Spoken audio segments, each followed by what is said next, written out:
The virtual reality experiment.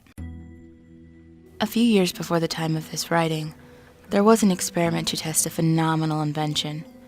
If the test had been successful, it could have potentially revolutionized the world of video games forever.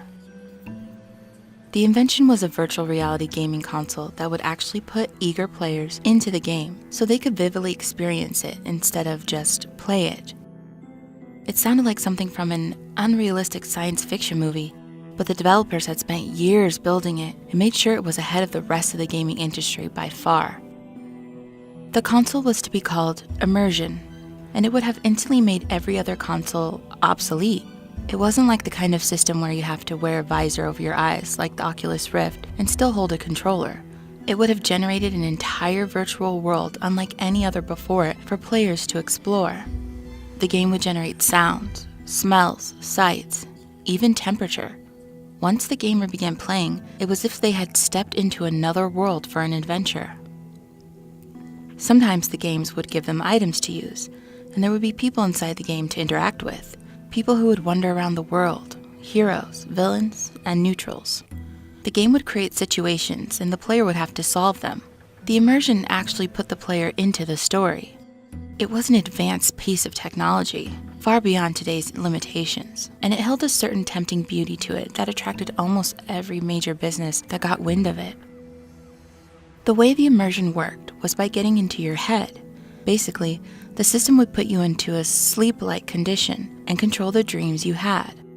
It was a complicated and very sophisticated device. The only thing players had as a controller was a helmet over their heads for the machine to work.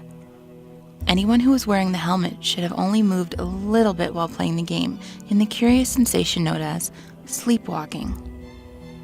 Similar to how they would in actual slumber, if you had died or lost in the game, then immersion would simply wake you up. Only 3 games were made for the immersion, and the games took almost as much time to make as the console itself. Tests were required to make sure the games worked properly, so researchers were hired to examine the console. However, developers wanted to keep the invention a secret so that no other company could steal the idea or make a console to rival the immersion, which was highly unlikely. The researchers found 3 people to play the games developed for the system. Their names were Mark, Luke, and Wayne. Each of them was a devoted gamer. The researchers let them pick the games they played after an explanation about each game. There was a game called War World, which was a shooting game. The player would have started in a helicopter wearing a full standard issue Army uniform. They had just enough time to look around the sleek black interior of the helicopter with the pilot and co-pilot chairs in front of them, a wooden crate next to the player on the floor, and the door of the helicopter wide open, revealing a height so high the ground was scarcely visible. After a moment of looking around, the pilot would tell them to grab a parachute and a gun from the crate, and then jump out of the helicopter. The immersion would have made it all more terrifying than pressing a button and walking around. It would make the player smell the air and feel the height of the altitude. Feel the overpowering strength of the helicopter blades as they stood in the doorway staring down at the earth where a layer of dust concealed the ground. And then the player would fall from the helicopter just before a missile was fired to shoot the helicopter down behind them. As they fell to the ground, the player would actually feel the heat of the explosion scraping their back. The explosion would have to be deafeningly loud and scattered flaming helicopter pieces everywhere. The player would then have to pull the ripcord of the parachute to land in the middle of a war zone with a gun that they chose. Each soldier, friendly or enemy, would have custom faces, different stories and personalities, and different techniques. This was the game Mark would play. The next game was titled Diesel Drag, a racing game. It started with the player walking through a tunnel into a racetrack where there would be lines of race cars arranged, all different types and models. All the player had to do was climb inside one and turn the key in the ignition, and then all of the other cars would suddenly have drivers in them, ready to race. There had been plenty of tracks designed. The racetracks range from a NASCAR-type track to a forest drive to wild public racing through a city. The immersion had also created a world off the racetrack in case the player wanted to go off-roading. The NASCAR track had spectators wandering around outside the boundaries. The forest had trees and woodland animals, and the city had individual shops with different people inside. This was the game that Luke would play. The third and final game developed for the immersion was the most vivid of them all. The developers saw an opportunity to make a horror game, an actual scary one unlike any other made before it, and they decided to make one for the immersion. Hours of time went into making the monster look intimidating and frightening, and weeks went into creating how he would behave in the game. This game was called The Aberrant. The player would begin strapped to a table, and they would find their arms tied down. If they struggled, the player would find that their right arm was loose and possible to twist out of the binds. The room was empty, aside from the table. Looking around, the player would see the room was a perfect square with stone walls and an iron door. After about 20 seconds, a white-haired man would enter the room with a long butcher knife. If the player was free, or nearly free, he would attack. If the player appeared to still be strapped down, he would stand over them and begin to whisper about how much he would love to see the blade enter their flesh and other psychotic things such as this. To make this moment even creepier, a few developers had an extended conversation with murderous asylum inmates who had stabbed victims to death, only to get a feel for the emotion required for this man. The player could overpower the man and knock him to the ground, or push past him and escape. Either way, they had to get out of the room. Once they had escaped the room, the old man would call after them just before the iron door slammed shut. "You can't escape. Come back, or he will find you."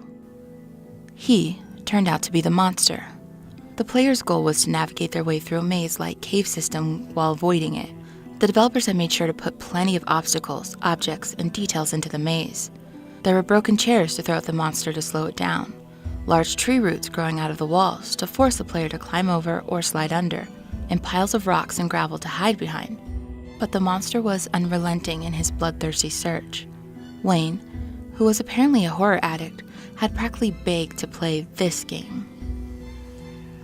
With every researcher and developer gathered in a large room, Mark, Luke, and Wayne were strapped down to 3 tables before the immersion helmets were placed over their heads.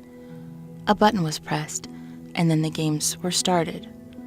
Within a minute, all 3 gamers had fallen into a sleep-like state, occasionally mumbling about, "Shoot that one, pass him," or sometimes kicking slightly. The immersion helmets were hooked up to 3 large television screens, so everybody could see what the game saw in first-person view.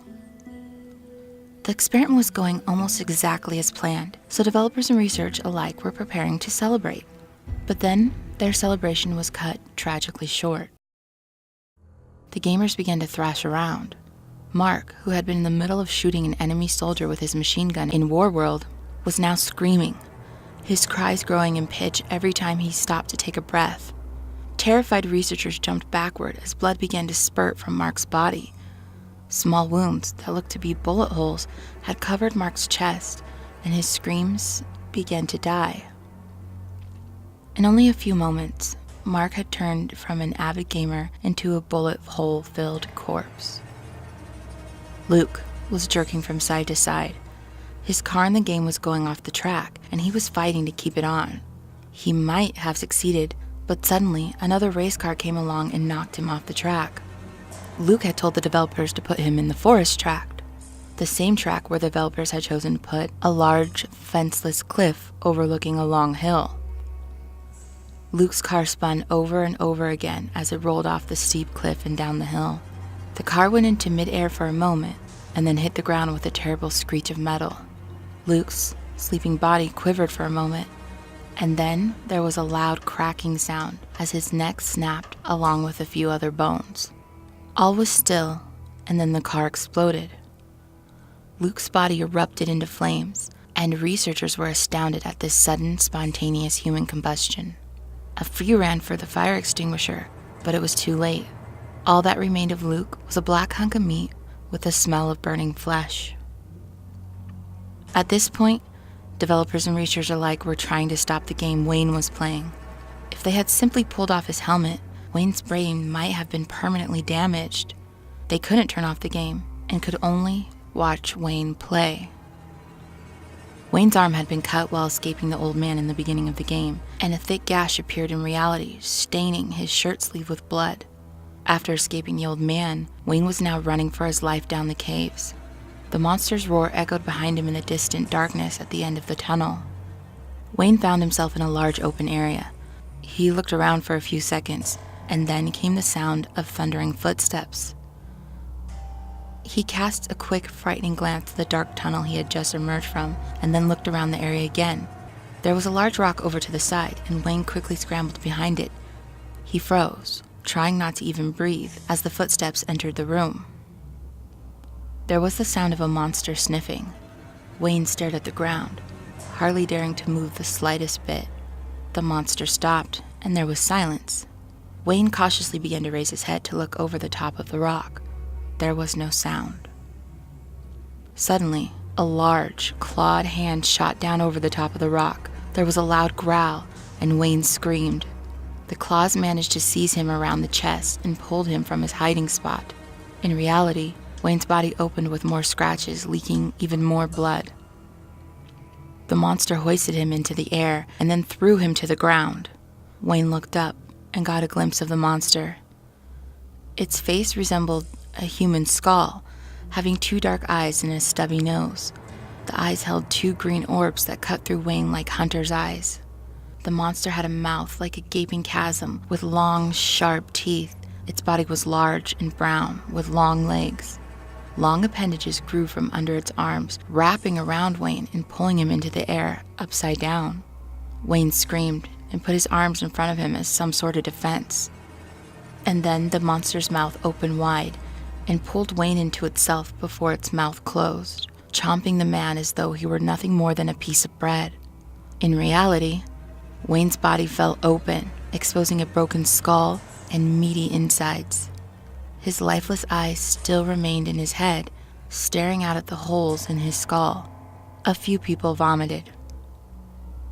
In the game, as the monster threw the rest of Wayne's body down, the green lights in his eyes died, reducing them to pure black. The monster that the researchers saw on the TV screen looked right into the developers with its dark holes, and then thick black sludge began to fall from its eyes onto the floor. Its mouth slowly fell open, releasing even more of the sludge. Almost everybody watching the experiment, developers and researchers, immediately fled the room. Those who remained, only 5 people, watched the monster slowly turn its head from side to side as it stared at them, before the TV suddenly went to static and then shut off. All records of the immersion have been destroyed, and it is as though it never happened. Nothing like it has ever been attempted since then. A year after the experiment took place, all of the 5 people who stayed with Wayne until the TV had turned off were found dead. Each of them was confirmed a suicide. The most chilling part about the suicides, other than the fact that they all took place on the same day and around the same time of day, was that each body was found next to the household television set, and each TV was tuned to nothing but static.